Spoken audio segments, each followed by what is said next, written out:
Butch Reed against Koko B Ware, which is a match that lasts a whopping 3.5 minutes and when Reed reverses Ware's crossbody into a pin. Reed then grabs the tights and wins the match. Matt, why don't we get your opinion of this contest? Yeah, given how sort of brief it was, there's not an awful lot you can say. And I want to try and remain a little bit positive. So what I will say is that I was actually quite impressed with Koko B Ware's athleticism. I thought his drop kicks were actually really pretty good. And I was actually quite surprised with how athletic he actually was. So that was definitely a positive. But other than that, that the match was so short, there wasn't really a hell of a lot to it. You know, there was a hip toss in there. There was a small package for a near fall at the end. And then, obviously there was the reverse cross body, which I did quite like the finish, even though it did kind of come out of nowhere. But it was really brief. It was okay. It was fine. I think this is the slight difference between this and WrestleMania 2 is that WrestleMania 2, this match on WrestleMania 2 would have been 30 seconds long and they'd have botched the finish. Whereas at least this was in and out, but it was tidy whilst it was there.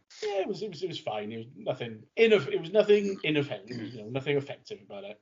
There is another cartwheel in the match. Little Koko B Ware hits the drop kick and then does a lovely cartwheel afterwards, a completely unnecessary cartwheel. But I don't have any real notes until the end of the match, which is when Slick hits Koko with the cane before Tito comes into the mix to save, and then disrobes Slick for reasons that I can't quite explain. Slick then runs up the ramp looking like he's just been hit by a car, like he's falling over, he's staggering, and there's so much rubbish being thrown at him. It's so short, and there's no reason for it to be anything than it was. Frankie looks a little bit more at home than Matilda does, I would say, but still not a great fan of the use of animals. We've discussed this before. But yeah, this match is kind of nothing really. It's getting us ready for the next match, isn't it? Frankie was loving life.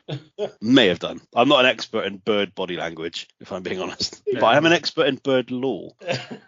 Okay. I guess it's one of those things where people tend to construe dogs, for example, with their tails wagging as always being happy, but that's simply not the case. If they are wagging in a certain way, it means they're very stressed. So it may be the same with the bird, where he was flapping his wings around. Maybe it was happy, maybe it wasn't. I don't know, because as Tom said, not an expert in bird body language. But I'm an expert in bird law. This is completely going over my head, so I don't. I know. So I'm enjoying it even more.